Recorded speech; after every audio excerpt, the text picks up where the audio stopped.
কোন কোন অপরাধগুলো বেশি প্রবণতা সৃষ্টি করছে এই বিষয়টা? বিসমিল্লাহির রহমানির রহিম। আমি মোহাম্মদ মিজানুর রহমান মুন্সি, পুলিশ সুপার নারায়ণগঞ্জ। আপনি প্রশ্ন করেছেন সাম্প্রতিক সময়ে কোন অপরাধটা বেশি বেড়ে গেছে।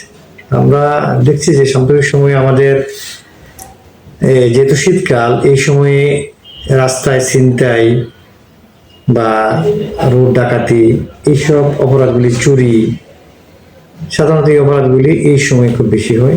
তাছাড়া আমাদের এই জেলায় আপনারা জানেন যে মাদকের একটা বড় একটা সিন্ডিকেট আছে, তাছাড়া আছে কিশোর গ্যাং আছে। তো আমরা সবকিছু নিয়ে আসলে কাজ করছি,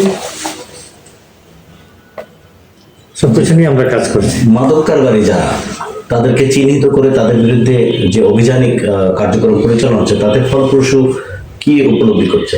হ্যাঁ, আপনারা জেনে থাকবেন গত এক মাসে আমাদের এই নারায়ণগঞ্জ জেলায় আমরা মাদকের অনেকগুলি মামলা দিয়েছি।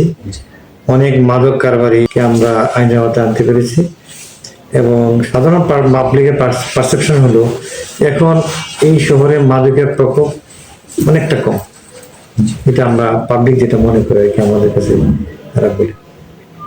বর্তমান রাজনৈতিক যে মতবিরোধ আছে, এর মধ্যে সাধারণ মানুষের নিরাপত্তা বিষয়ে আপনাদের কোনো প্রশাসনিক পদক্ষেপ? সাধারণ মানুষ আমরা অনিরাপদ এটা মনে করছি না। আমরা সাধারণ মানুষের নিরাপত্তার জন্য আমরা সবসময় কাজ করে থাকি। আচ্ছা, অপরাধ দমনে প্রযুক্তি এবং সিসিটিভির ব্যবহারে আপনারা কিভাবে পদক্ষেপ নিয়েছেন? হ্যাঁ, এটা একটা ভালো প্রশ্ন করেছেন। আপনারা জানেন যে আমাদের এই যে ঢাকা চট্টগ্রাম হাইওয়ে রোডে আমাদের অনেকটা ছিনতাই হয়, ডাকাতির ঘটনা ঘটে।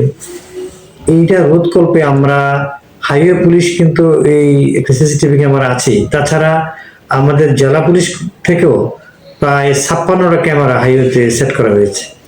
তাছাড়া এই শহরেও হাইওয়ে মানে আমাদের সিসিটিভি ক্যামেরা আছে। তো এই সিসিটিভি ক্যামেরাতে আমরা হাইওয়ে রোডের কোথায় জ্যাম আছে বা সাধারণত আপনারা জানেন যে ওই জ্যাম থাকলেই যখন রাস্তার গাড়িগুলো থেমে যায় তখনই ছিনতাইয়ের ঘটনাটা ঘটে।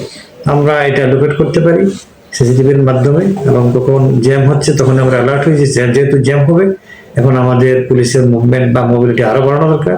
এই ক্ষেত্রে সিসিটিভি আমাদের বেশ উপকার করে। তাছাড়া শহরে যে আপনারা জানেন যে পুরো শহরটাই সিসিটিভির আওতায় আসছে। এখানে আমরা ছিনতাই ছাড়াও এখানে যে শহরের ট্রাফিক ব্যবস্থাপনা, এটা আমরা বুঝতে পারি এই সিসিটিভির মাধ্যমে, এবং এটা আমাদের বেশ কাজে লাগছে এবং জনদুর্ভোগ নিরসনে সিসিটিভি আমাদের খুব উপকার দিচ্ছে। অপরাধ দমনে আইন শৃঙ্খলা বাহিনীর যে ভূমিকা, তার পাশাপাশি সাধারণ মানুষের সহযোগিতা কিভাবে আপনারা প্রত্যাশা করেন? আপনারা জেনে থাকবেন যে আমরা এই গত কিছুদিন যাবৎ একটা আমাদের কমিউনিটি পুলিশের আওতায় আমরা বিট পুলিশিং কার্যক্রমকে আরো সক্রিয় করেছি।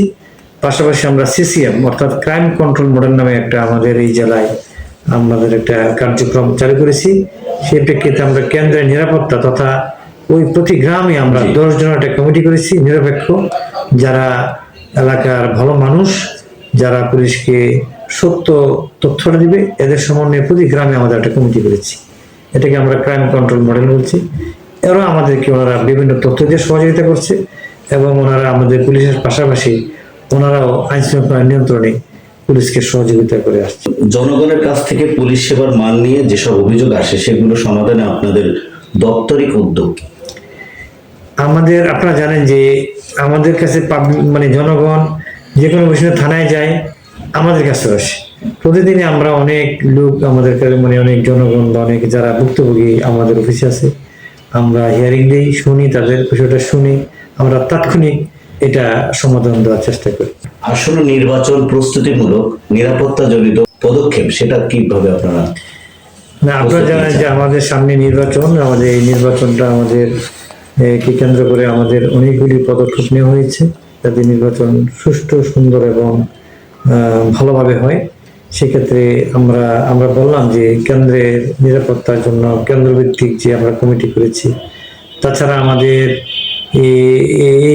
ইয়ে করার মানে প্রত্যেক কেন্দ্রকে যে আমরা কেন্দ্র ভিজিট করছি, কোন কেন্দ্রটা কতটুকু ভালনারেবল সেইটাকে আমরা নির্ণয়পূর্বক ওই কেন্দ্রের কিভাবে নিরাপদ করা যায় সেভাবে আমাদের একটা প্ল্যান আছে।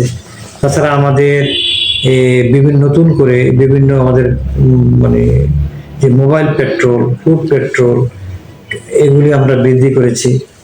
তাছাড়া আমাদের যে বিভিন্ন আইন শৃঙ্খলা বাহিনীর যে অন্যান্য বাহিনীর যে সমন্বয়, এখানে আছে, এখানে সেনাবাহিনী আছেন, এখানে বিজিবি আছে, র্যাব আছে, আনসার আছেন, জেলা প্রশাসন আছেন, সবার সাথে সমন্বয় করে আমরা একটা সিকিউরিটি প্ল্যান করে আমরা সারা সুন্দর নির্বাচন সুন্দর এবং শান্তিপূর্ণ হয় সেভাবে আমরা কাজ করতে পারছি।